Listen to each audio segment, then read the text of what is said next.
My fiancée mocked my dead mother at the rehearsal dinner. Her family said she didn't mean it. I replied, okay. Then I canceled the wedding. Now she was suddenly deeply sorry and wants to reconcile. I, 32M, was supposed to get married tomorrow. Wedding planned, $50 dropped, mostly my savings, a detail that becomes painfully relevant, 200 guests. Now, I'm in a hotel with a good single malt and a story that still makes my blood boil, even though I'm playing it cool. Or trying. The rehearsal dinner was last night. Upscale restaurant. Her parents, Kelly and Zachary, insisted. My fiancée, Victoria, 29F, her family, including sister Lauren, my dad, my best man Kyle. All was fine until Victoria decided to give a toast after her dad and Kyle. She stood up a bit tipsy. To us, she began, and to family. Standard. Then she looked at my dad and said, and of course to those who couldn't be here, like Nathan's mom. I never met her, but I hear she was… well, I'm sure she had her moments, right? Probably a bit of a handful if Nathan's anything to go by. Good thing I'm here to keep him in line, haha. Dead silence. Except for Lauren's nervous titter. My mom died 10 years ago from cancer. She was the kindest soul. Victoria knew this. We talked about her. I'd shown her pictures.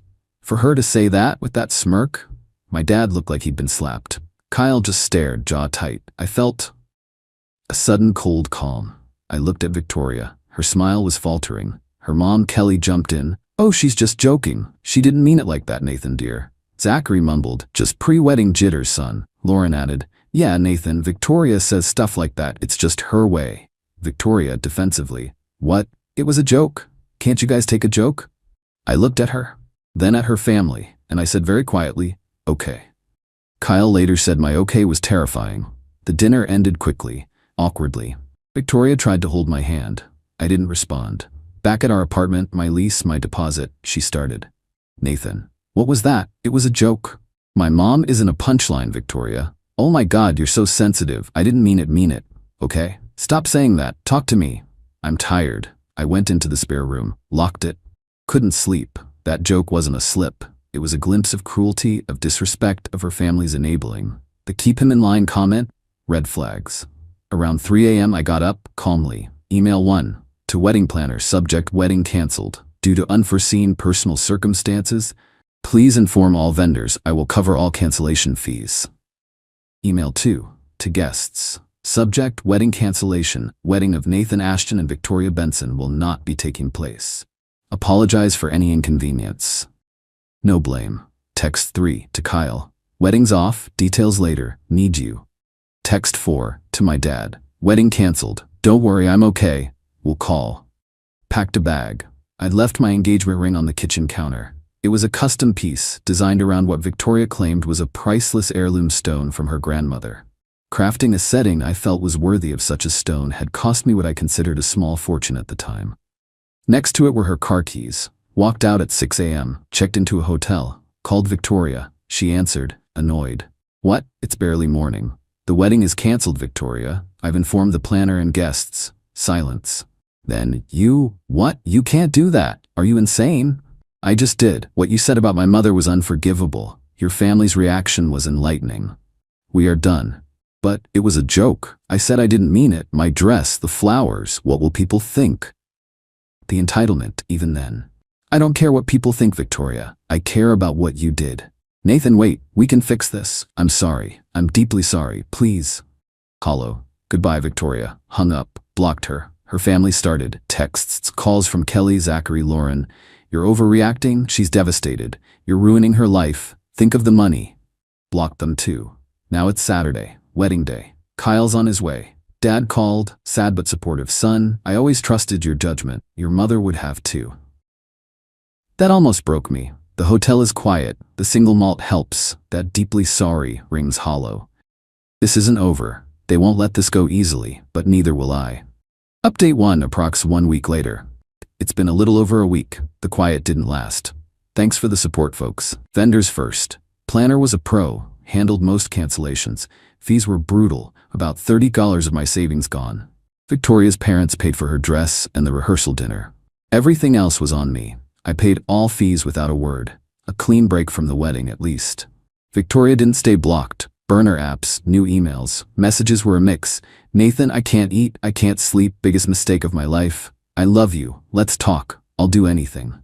Then, you vindictive fiend, you've humiliated me, my parents are ashamed, you'll pay. Then, I'm getting therapy, I have issues, we can work through this, don't throw away what we had. Her family, especially Kelly, kept at it. Kelly got my work number. Nathan, Victoria is a wreck, you have to reconsider, this is destroying her. Kelly, Victoria made her choices, I made mine, nothing to reconsider. But the shame, the gossip, everyone is talking, you have to make a gesture, say it was mutual. No, I won't lie for Victoria, what she said was vile, your excuses were worse. Goodbye. Then her friends, Martha, a bridesmaid, ambushed me at my office. Martha, Nathan, Victoria's heartbroken, you're cruel, she apologized.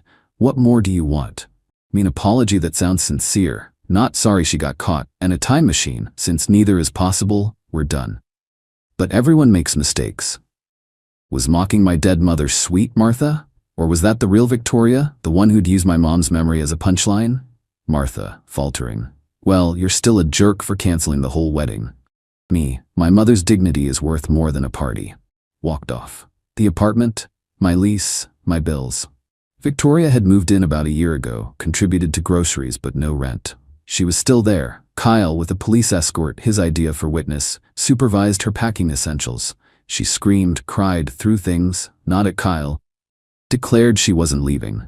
Cops advised her to sort it out civilly. She took some clothes, makeup, her texts from burner numbers, I need my stuff, all of it. You can't just kick me out, I have rights. She doesn't. I replied from my real number for records. Victoria, arrange a time with Kyle to collect your things, he will be present. 2 hours, you will not enter otherwise. Her sister Lauren posted vague Insta rants about wolves in sheep's clothing and people who abandon you, tagging Victoria. Kyle advised, don't engage. Gray rock. Yesterday, a letter from a lawyer, hand-delivered. Victoria is deeply aggrieved, seeking $20,000 for emotional distress, reputational damage, and financial losses due to the abrupt wedding cancellation and de facto eviction. Claiming she contributed to the household economy, and wants an official apology. LOL, the sheer audacity. For financial losses, the dress her parents bought, reputational damage from her own actions, laughed. Called my lawyer, Walter, a shark. He laughed too. Then, okay, let's fillet them. This is escalating. They think they can bully, shame, or sue me into, what? Taking her back? Paying her off? They underestimate how deep that comment cut, and how calm I get when pushed too far. My mother taught me kindness and to stand up for myself. Game on. Update 2, approximately 3 weeks later. The last couple of weeks, a masterclass in entitled Tantrums from Victoria and her clan met with my lawyer's strategic dismantling of their nonsense. The I need my stuff saga. Victoria, via Lauren, arranged a time with Kyle. Victoria showed up with Kelly and Lauren. Kyle said it was like bad reality TV. Kelly started, Nathan needs to understand the pain he's caused. Victoria tried finding things that weren't hers. Where's that Bose speaker? Mine. And the Nespresso machine? Mine. Kyle, with my list, shut it down. That's Nathan's. They dragged out packing for 2 hours, making snide comments. Victoria accidentally knocked over a photo of me and my mom, smirked. Oops, Kyle saw. He just said, time's up, ladies. Victoria tried to forget boxes for another access attempt. Kyle made them take everything. Their lawyer responded to Walter. More bluster. Doubled down on $20K, adding some nonsense about shared lifestyle contributions, and Victoria putting her career on hold. Her Etsy macrame shop was apparently a booming career she sacrificed. Lol. Walter's response was epic. Financials. Provided my bank statements, rent, utilities, all me. Highlighted my $30K lost wedding deposits. Stated we reserved the right to pursue her for half those losses due to her public and grievous insult. A beautiful chess move. Career sacrifice. Requested full documentation of her Etsy income, tax returns, evidence of sacrificed career opportunities. Knew this would yield nothing. Defamation. Screenshots of Lauren's Insta posts, wolf in sheep's clothing, conned by a sociopath, and an affidavit from an acquaintance confirming Victoria's bad-mouthing, calling me unstable, verbally abusive. Walter's letter, cease defamatory statements immediately, or face a defamation suit with significant damages. Named Lauren specifically. The ring. Oh, this was petty, I admit, but Walter loved it. Victoria took the engagement ring I'd left. Her grandmother's stone, right? Well, I'd had that ring appraised for insurance shortly after it was made. More for the record, given its supposed heirloom status. The main diamond, which Victoria swore was a priceless family heirloom, was revealed by the appraisal to be a very good quality, but modern, lab-grown diamond. The entire ring, including the custom setting I'd paid that small fortune for, was appraised at only $1,500, a far cry from the value one would expect if the stone were genuinely priceless or even a significant natural gem. It turns out her heirloom was worth next to nothing, and the setting's value plummeted without a genuine centerpiece. The realization I'd been duped about the stone's origin and value stung almost as much as her words about my mom. Walter's letter simply included a line.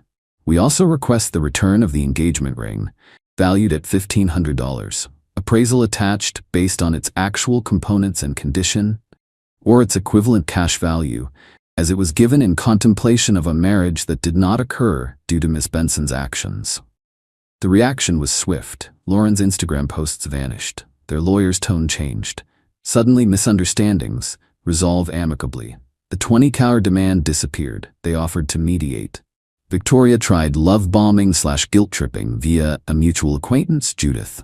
Judith called Nathan. Victoria's a mess, says her lawyer's too aggressive. She just wants to talk, apologize properly, no lawyers. Misses you terribly, knows she messed up.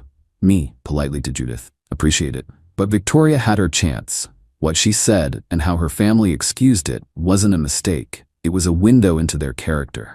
My lawyer handles all communication. Judith sounded relieved. Victoria's father, Zachary, called my dad. Harold, he started. This has all gone too far. Nathan is being unforgiving.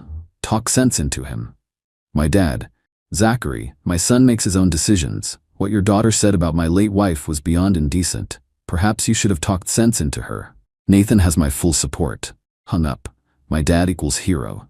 Now we wait. Demand for money is gone. Online attacks stopped. They want to mediate. Code for they know they have no case, want to save face. Not interested in mediating anything but the ring's value. Still out $30,000 wedding cash. Stings. But peace of mind from not marrying into that family? Priceless. The satisfaction of their entitled bubble burst by legal facts? Delicious. Victoria showed me who she was. I believed her. Final update. Approximately 2 months later. It's been a couple of months. Dust settled. The ending wasn't a bang, but a pathetic whimper, which Victoria and her family deserved. After Walter's letter detailing our potential counterclaims, defamation, wedding costs, ring's actual value, their lawyer went silent. The mediation talk faded when Walter said mediation would only discuss their payments to me. 3 weeks ago, a short formal letter. They dropped all claims. No $20, no emotional distress. Crickets. They wanted to walk. Walter reminded them about the ring. Keeping it, post-cancellation due to her actions, was conversion, theft.